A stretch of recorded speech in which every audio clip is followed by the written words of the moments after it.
it is Mary. I just wanted to give you a quick update of what the first month with VIP Kid looked like. I ended up teaching 166 classes, which was very fun. My goal is 50 to 55 a week. I'm totally hitting that now with no problem. Every week I have 55 minimum, so that's awesome.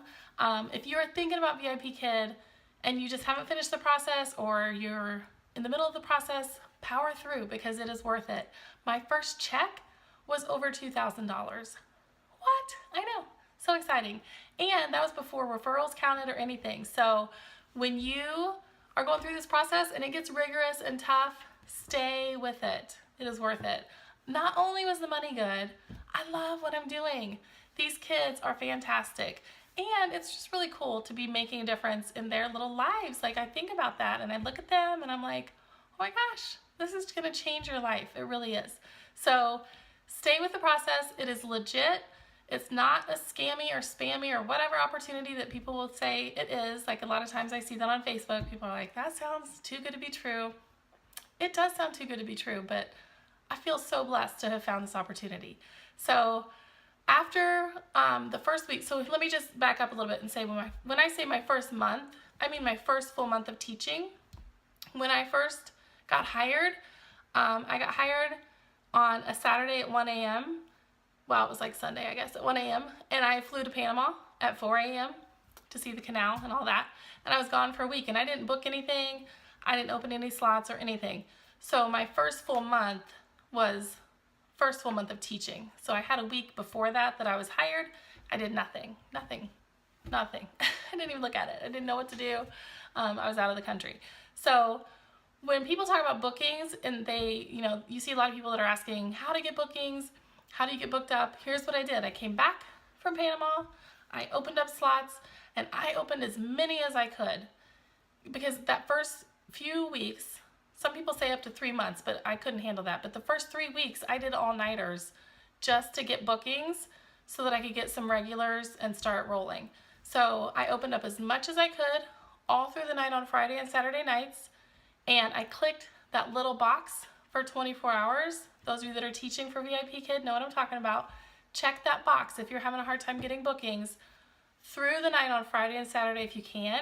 Hire a babysitter, do what you got to do, because it really made a difference, I think, in getting bookings and then getting regulars.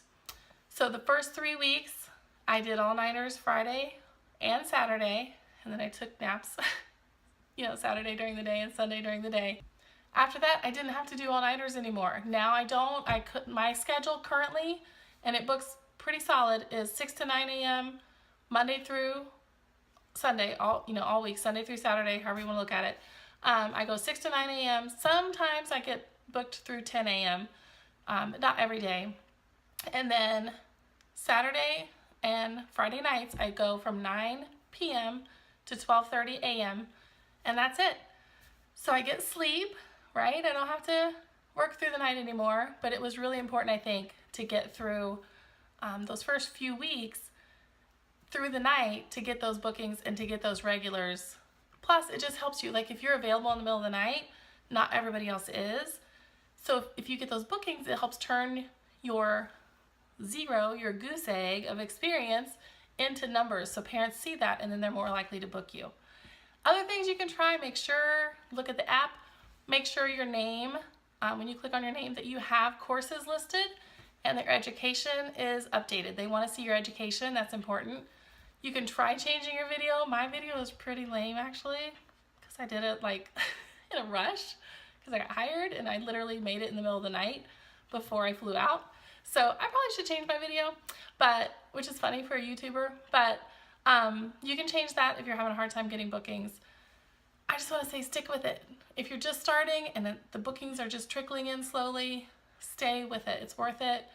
The kids are worth it. The money is worth it. The time is worth it. I really don't feel like I'm working. I get up in the morning and I teach, get my kids up, we have breakfast, we get to spend our days together, plus have more play money for the summer, right? For the pool, all that. I will say, make sure you do sleep and take naps if you do stay up all night. I did teach, no lie, for 9 days with a fever of 100 or higher, 101.8 for 2 days. So I don't recommend doing no sleep. I don't think I napped enough on those Saturdays and Sundays because we were busy. So definitely pay attention to your sleep and make sure if you stay up all night, you can catch up on sleep. It's not fun to teach with a fever, but I did it. And anytime I had to cough, I would unplug my headphone and hold up something, cough it out, smile, I'm back. Nothing, what? Nothing's going on here. I'm not breaking a sweat because my fever just broke. Oh, good. Keep going, little one. Keep reading. That's exactly how it was. Not even kidding. So that was my first month. I had 166 classes. I got 15 5-apple ratings, which I don't know. I guess they don't all give ratings. Well, obviously they don't all give ratings, but I was happy with that. 15 is good, and they were all 5 apples, so that's good. I didn't get any bad apples for my cough.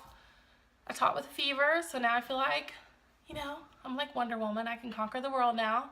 If I can teach with a fever, I can do anything. So get out there. If you have not signed up to have an interview, click my link in the comments. If you are in the process, keep going strong. And if you're already a teacher and you're discouraged about bookings, try some of those tips. See you guys.